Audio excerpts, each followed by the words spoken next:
সালাউদ্দিন ভাই, অনেকদিন পর দলের দায়িত্ব নিলেন এবং ব্যাটিং কোচের দায়িত্ব নেওয়ার পর থেকে ব্যাটিংয়েও বেশ ভালো করেছে। ওয়ানডে সিরিজে আমরা হারলেও ভালো ব্যাটিং করেছি এবং লাস্ট যে 3টা টি-20 সেখানেও দেখা গেছে যে শুরুতে রান না আসলেও মিডল অর্ডার দাঁড়িয়ে গেছে, কোনো না কোনোভাবে আমরা ভালো একটা রান করে ফেলেছি। এই রহস্যটা কি আসলে?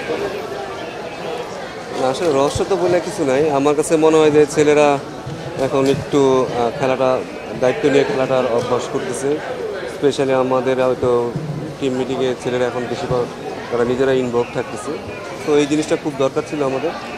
তাদের মাইন্ডটা যেন একটু চেঞ্জ হয়, সেটাই আসলে আমাদের প্রথম দিকে লক্ষ্য ছিল। তারা যেন দায়িত্ব নিয়ে খেলে এবং সেটা তারা কীভাবে করতে পারে তার জন্য হয়তো আমার কাছে মনে হয় যে হেড কোচ অনেক ফ্রিডম দিয়েছে যে তাদের চিন্তাভাবনার পরিবর্তন যেন তারা করতে পারে।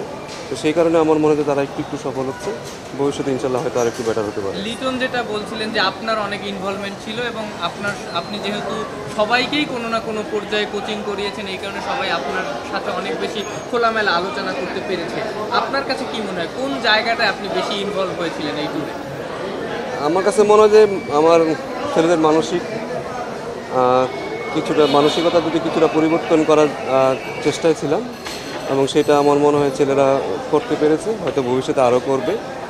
কারণ কোনো কোচের পক্ষে আসলে বড় প্লেয়ার বানানো সম্ভব না যদি প্লেয়ার যদি নিজে না চায়।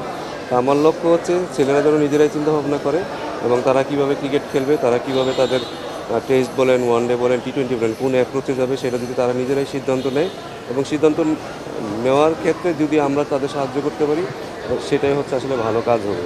তো আমার মনে হয় এই জিনিসগুলো আমরা একটু গুছিয়ে আরও চেষ্টা করছি এবং হেড কোচের যথেষ্ট ফ্রিডম দিচ্ছে এবং আমরাও যারা কোচিং স্টাফ আছি তো সবাই কিন্তু আমরা অনেক ফ্রিডম নিয়ে কাজ করতেছি। ছেলেরাও কিন্তু টিম মিটিংয়ে তারা অনেক ইনভলভ থাকে। তো আমার মনে হয় ছেলেরা একটু গুছিয়ে উঠতেছে, চিন্তাধারা তাদের চেঞ্জ হচ্ছে। আমার মনে হয় এই কাজগুলো যদি আমরা আরও সামনে করতে পারি তখন হয়তো আরও ভালো কিছু হয়তো সামনে হতে পারে। সালাম ভাই, সব কোচিং স্টাফ নিয়ে মানে দেশি কোচদের নিয়ে সবচাইতে বেশি রাইজ আপ যার হয়েছিল তার মধ্যে আপনি একজন ছিলেন। আর ভাষাগত সব নানা সমস্যা আছে, আপনার কি মনে হয় একটা ইতিবাচক যাত্রা শুরু হলো কিনা আপনার ইয়ের মধ্য দিয়ে এবং দুর্দান্ত একটা সিরিজের পরে? না দেখুন, কোচিং যারা করে তাদের ভাষা সমস্যাতে আমার মনে হয় যে আপনি আসলে কোন দর্শনে আসলে কোচিংটা করাচ্ছেন এটা ডিপেন্ড করে আসলে কোন কোচ আছে। কারণ এখানে আমরা যত কথাই বলি হেড কোচ যেভাবে চাবে সেভাবেই কিন্তু টিমটা চলবে। সে যেহেতু আমাদের সবাইকে ফ্রিডম দিয়েছে, আমাদের যদি ফ্রিডম না দিত তাহলে তো আমরাও কথা বলতে পারতাম না।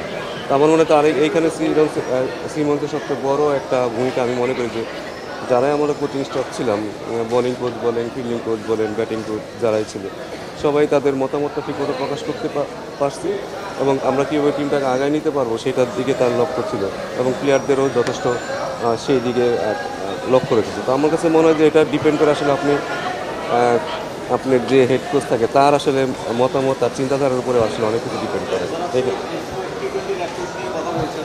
কথা বলেছিলেন জাকিরকে নিয়ে আপনার এক ধরনের একটা অবজারভেশন দিচ্ছিলেন। তো আপনার কাছে কি মনে হয় জাকির যেই টেনিসটা খেলেন ওই সময়ে এসে আপনি কি কনফিডেন্ট যে বাংলাদেশের লোকাল ক্রিকেটার বেশি রাখছেন বাংলাদেশের ক্রিকেটাররা ওই সব সিচুয়েশনে কিংবা যে ধরনের কন্ডিশনে ওই ধরনের মাইন্ডসেটটা রেডি করার জন্য তারা হচ্ছে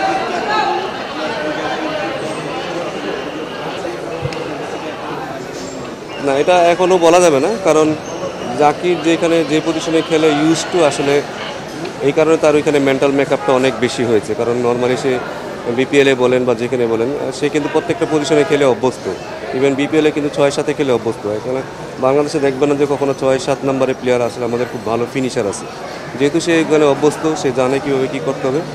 এই জায়গার ছেলেদের যখন আমরা একটু নজর দিব তখন মনে আমার অনেক বেটার হয়। কারণ আপনি যদি এখনও দেখেন সবসময় দেখবেন যে টপ অর্ডারই খুঁজে পাবেন, আপনি কিন্তু লোয়ার অর্ডারে ব্যাটসম্যান খুঁজে পাবেন না যাদের আসলে এই রোলটা পালন করতে হয়। তাদের দিকে হয়তো আমরা সেভাবে নজরও দিই না।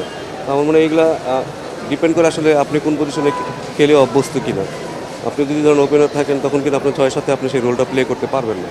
যেহেতু জাকিরের এই অভ্যস্তটা ছিল এবং সে ইউজ টু, সে জানে আসলে কী করতে হবে, কখন কোন রোলে খেলতে হবে, এই কারণে আমার মনে হয় সে বেশি সফল এখানে। সাউদিন ভাই, আপনি আসলে এই প্লেয়ারদের সাথে নানাভাবে অনেক আগে থেকে কাজ করছেন, সবাই আপনার খুব পূর্ব পরিচিত এবং জাতীয় দলে আপনাকে পেয়ে তারা নিশ্চয়ই খুশি হয়েছে।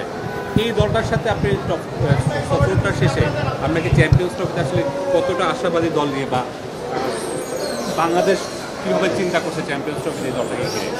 আমি জানি না আপনারা সবাই চ্যাম্পিয়ন্স ট্রফি নিয়ে ব্যস্ত আছেন কেন। আমার মনে হয় যে আমাদের প্রতিটা সিরিজ যদি আমাদের ছেলেরা উন্নতি করতে পারে সেটাই আমাদের জন্য সবচেয়ে বড় ব্যাপার হবে।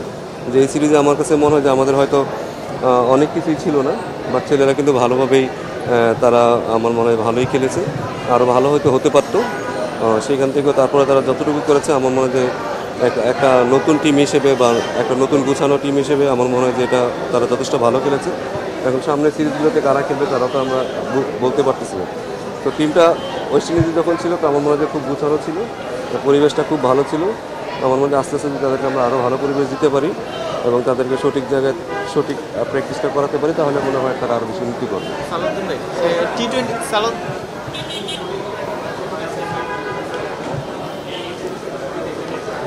এটা তো আমার প্রথম অ্যাসাইনমেন্ট না, আমি তো আরও অনেক বাজে ছিলাম।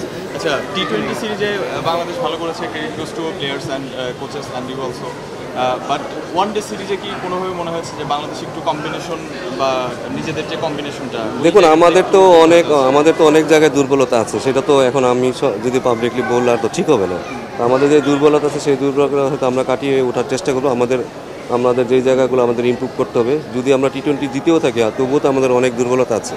তো আমাদের অনেকগুলো জায়গায় আছে যেগুলো আমাদের আসলে অনেক তাড়াতাড়ি ইমপ্রুভ করতে হবে এবং খুব বেশি আমার মনে হয় না খুব বেশি সময় নেওয়া উচিত, কারণ আমরা তো ওয়েট করতে করতে অনেক দিন পার হয়ে যায়। তো আমরা এত বছর ক্রিকেট খেলার পরে আমাদের একটা আমার মনে হয় যে আমাদের একটা স্টেজে আসা উচিত যেখানে আসলে আমরা ধারাবাহিকভাবে ক্রিকেট খেলবো।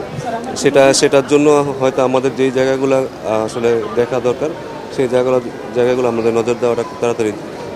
ওয়ান ডে সিরিজের পর টি-20 সিরিজে একটা দুর্দান্ত ইউটার্ন, সেই জায়গায় আপনাদের মোটিভেশন বা টেকনিক্যালি কোনো বিশেষ কিছু ছিল? না, দেখুন, আমাদের মোটিভেশনটা আমাদের যেটা আসলে টেস্ট থেকে সেটা হয়েছে।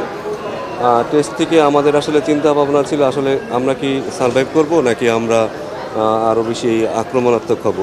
কারণ নর্মালি আমাদের যেই সমস্যাটা আমরা সবসময় আমাদের নিজেদেরকে নিয়ে চিন্তা করি যে আমি কেমন খেলতেছি, আমি কীরকম খেলতেছি, আমি আজকে এইভাবে আউট হইলাম, এটা নিয়ে হয়তো আমাদের ছেলেরা বেশি চিন্তা করতো।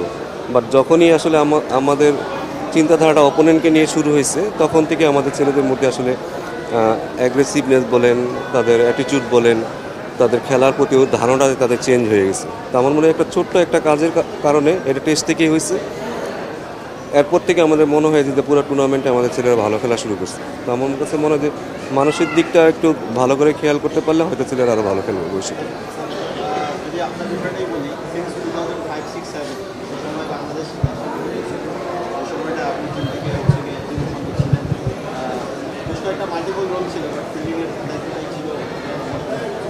এখনকার বাংলাদেশ ন্যাশনাল টিমে করেছে সময়কার প্লেয়ার যাদেরকে আপনি ন্যাশনাল টিমে হ্যান্ডেল করেছেন, না, পার্থক্য তো দেখি না, পার্থক্য সবাই আসলে খেলোয়াড় হিসেবেই দেখি এবং সবাইকে আমার কাছে মনে হচ্ছে অনেক মোটিভেটেড, ছেলেরা ভালো করতে চাচ্ছে এবং নিজেদেরকে বুঝতে পারতেছে যে তারা আসলে এই স্টেজে আসলে বাংলাদেশ সবসময় থাকাটা আমাদের জন্য আসলে শোভা পায় না, কারণ অনেক দিন হয়ে গেছে আমরা ইন্টারন্যাশনাল ক্রিকেট খেলতেছি, আমাদের নিজেদের আসলে অনেক উপরে তুলতে হবে। এই উপলব্ধিটা ছেলেদের আসছে এবং আমি জানি না হয়তো আগেও ছিল, এখন আমার চোখে যেটা লাগছে, এবং তারা আসলে অনেক ভালো করতে চায়। তো সেটার জন্য যদি আমরা যারা আছি তারা ঠিকমতো তাদের কাছে সঠিক গাইডলাইন দিতে পারলে আমার মনে হয় ছেলেগুলোও ভালো করবে অনেক। টি-20 ক্রিকেট ইতিহাসে কি এই যে ওয়েস্ট ইন্ডিজ তো হোয়াইট ওয়াশ এটা কি সেরা সাফল্য হিসাবে দেখছেন টি-20 ক্রিকেটে, নাকি বাংলাদেশ আরও? আমি তো এটা আমি কি বলবো, এটা আপনারা জাজ করে। ঠিক আছে, থ্যাংক ইউ। Thank you.